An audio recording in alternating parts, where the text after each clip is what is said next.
Hello hi అండి అందరికీ. ఇక్కడ చూస్తున్నారా పొగలు కక్కుకుంటూ ఎంత రుచికరమైన బిర్యానీయో. ఇది సండే స్పెషల్గా మేము ఇంట్లో రెడీ చేసామండి మెహఫిల్ బిర్యానీ.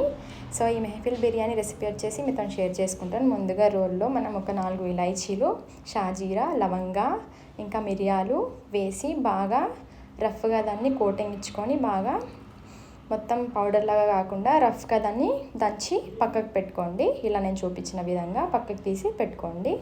ఇప్పుడు మనం ఒక బౌల్లో ఫ్రెష్గా క్లీన్ చేసిన చికెన్ ఒక 800 to 900 గ్రామ్స్ చికెన్ని తీసుకొని అందులో సాల్ట్ వేయండి. చూసారా చికెన్ ఎంత ఫ్రెష్గా ఉందో. ఇలా ఫ్రెష్ చికెన్ తీసుకుంటే మీకు రుచి అనేది చాలా బాగా వస్తుంది. ఈ చికెన్లో సాల్ట్ వేసాక 4 లవంగాలు, మీకు రుచికి సరిపడా కారం వేసుకొని అందులో 1/2 టేబుల్ స్పూన్ అల్లం వెల్లుల్లి పేస్ట్ వేసుకొని, ఇది సరిపోతుందా అనుకోవచ్చు, అస్సలు సరిపోదండి. ఇప్పుడు కాకుండా మళ్ళీ ఇంకొకసారి వస్తుంది వేసుకోవడానికి మనకి. ఇప్పుడైతే ఇంత 1/2 టేబుల్ స్పూన్ వేసుకొని అందులో కొత్తిమీర వేసుకొని చికెన్ ముక్కకి ఈ మిశ్రమాలన్నీ బాగా పట్టేలా బాగా కలుపుకొని, చూడండి నేను చూపిస్తున్న విధంగా చికెన్ ముక్కకి బాగా ఈ మసాలా అనేది పట్టాలి.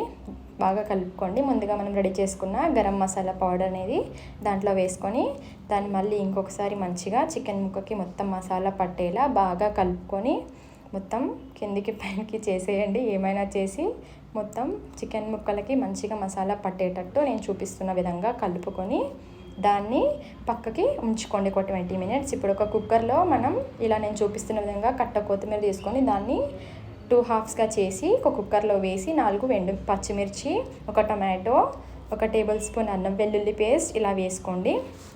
ఈ దీంట్లో మనం కాజు ఇంకా ధనియాలు ఇంకా ఒక బిర్యానీ ఆకు వేసుకొని ఇంకా మిరియాలు కూడా వేయండి. ఈ మిశ్రమంలో నేను కసూరి మేతి వేస్తున్నాను. మేతి కూర మీరు పచ్చిది ఉంటే పచ్చిదే ప్రిఫర్ చేయండి. నా దగ్గర లేదు కాబట్టి కసూరి మేతి నేను వేస్తున్నాను అన్నమాట. ఇందులో పసుపు, కొత్తిమీర, పుదీనా వేసి ఒక 2 to 3 టేబుల్ స్పూన్స్ ఆయిల్ వేసుకోండి. ఈ మిశ్రమాన్ని వాటర్ పోసి ఇక్కడ నేను వీడియోలో చూపిస్తున్న విధంగా 2 to 3 టేబుల్ స్పూన్స్ మాత్రమే ఆయిల్ తీసుకోండి. నా స్పూన్ చిన్నగా ఉంది కాబట్టి నేను తక్కువ తీసుకుంటున్నాను. ఇందులో హాఫ్ ఇట్లా వాటర్ పోసుకోండి మీకు సరిపడినన్ని. ఇలా ఈ మిశ్రమాన్ని కుక్కర్ మూత పెట్టేసి ఒక 2-3 విజిల్స్ వరకు పెట్టుకోండి. ఇప్పుడు ముందుగా మనం కలిపి పెట్టుకున్న చికెన్ని తీసుకోండి. ఇప్పుడు అలా తీసుకున్న చికెన్ని మళ్ళీ ఒకసారి బాగా మసాజ్ చేయండి. ఆ చికెన్లో ఒక సగం నిమ్మకాయ రసం పిండేయండి. అలా పిండేసి అందులో మనం ముందుగానే మనం ఫ్రై చేసి పెట్టుకున్న ఆనియన్స్ని వేసుకొని బాగా కలపండి. ఫ్రైడ్ ఆనియన్స్ వేస్తే చికెన్కి బాగా ఒక ఆనియన్ ఫ్లేవర్ అనేది పడుతుంది. సో ఫ్రైడ్ ఆనియన్స్ వేసుకోండి. వేసుకున్న తర్వాత ఒక 9 to 10 టేబుల్ స్పూన్స్ కర్డ్ వేసుకోండి. పెరుగు వేసుకున్న తర్వాత ముందుగా నేను కుక్కర్లో వేసిన మిశ్రమాన్ని మిక్సీ పట్టి బాగా పేస్ట్ చేసి పెట్టుకున్నాను అన్నమాట. ఆ మిశ్రమాన్ని నేను ఇప్పుడు చికెన్లో వేస్తున్నాను.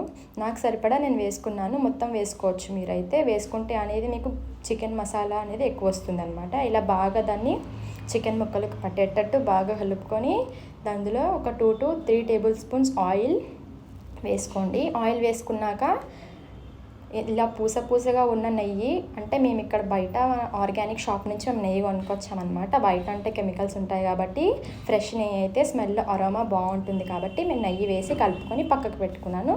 ఇప్పుడు మనకు బిర్యానీ మన చికెన్కి సరిపడా బియ్యాన్ని తీసుకొని బాగా కడిగేయండి. వాటర్ ఇలా నేను చూపిస్తున్నట్టు వీడియోలో బియ్యాన్ని కడిగి ఒక 2-3 టైమ్స్ కడగండి. ఇవి నేనైతే బాస్మతి రైస్ తీసుకున్నాను. మీకు కావాలనుకుంటే మీ ఇంట్లో ఉన్న సన్న బియ్యంతో కూడా చేసుకోవచ్చు. సో కడిగి బియ్యాన్ని పక్కకు పెట్టి అదే కుక్కర్లో వాటర్ తీసుకోండి. సరిపడా వాటర్ వేసి అందులో మిరియాలు,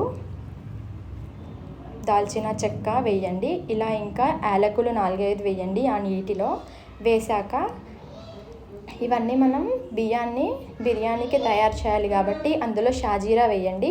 ఇంకా కొత్తిమీర, పుదీనా మీ దగ్గర అందుబాటులో ఉంటే వేసుకోండి. అందులో సరిపడా ఉప్పు వేసి బాగా కలిపేసి దాన్ని మనం ఆ మిశ్రమంలో ఒక సగం నిమ్మకాయ పిండేయాలి. నిమ్మకాయ పిండి తర్వాత ఏమవుతుందంటే మనకి బియ్యం అనేది ఉడికి అతుక్కోపోకుండా మంచిగా వస్తుందన్నమాట రైస్. ఆయిల్ కూడా వేయండి ఈ మిశ్రమంలో. ఆయిల్ ఇంకా మనం నిమ్మకాయ యూస్ చేయడానికి రీజన్ ఏంటంటే మనకి బియ్యం అనేది అతుక్కోపోకుండా మంచిగా విడివిడిగా రైస్ రావాలి కాబట్టి ఇలా ఆ మిశ్రమాన్ని గ్యాస్ పైన పెట్టుకొని ఆ వాటర్ బాయిల్ అయ్యాక మనం ముందుగా నానబెట్టుకున్న బియ్యాన్ని అందులో వేయాలి.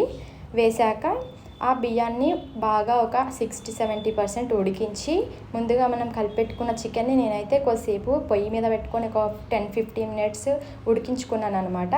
ఆ సగం 70% ఉడికిన రైస్ని లేయర్స్ లాగా చికెన్ పైన వేసి దానిపైన నేను ఫ్రైడ్ ఆనియన్స్ ఇంకా కొత్తిమీర పుదీనా వేసి నేను ఇలా ఫ్రైడ్ ఆనియన్స్ పైన మనం నెయ్యి వేసుకోవాలి. మనకు సరిపడా నెయ్యి, మీకు నెయ్యి ఎక్కువ తింటారనుకుంటే వేసుకోండి. నెయ్యి వేసుకున్న తర్వాత ఫైనల్గా మనం ఫుడ్ కలర్ని అయితే నేను ఇక్కడ యాడ్ చేస్తున్నాను. నా దగ్గర జాఫ్రాన్ అయితే అవైలబుల్గా లేదు కాబట్టి నేను ఫుడ్ కలర్ని అని యూజ్ చేస్తున్నాను. దీన్ని మనం స్టవ్ పైన పెట్టుకొని ఒక 20-30 మినిట్స్ దమ్ చేయాలి. దమ్ చేసిన తర్వాత చూడండి, ఇక్కడ నా రైస్ అయితే చాలా బాగా వచ్చింది.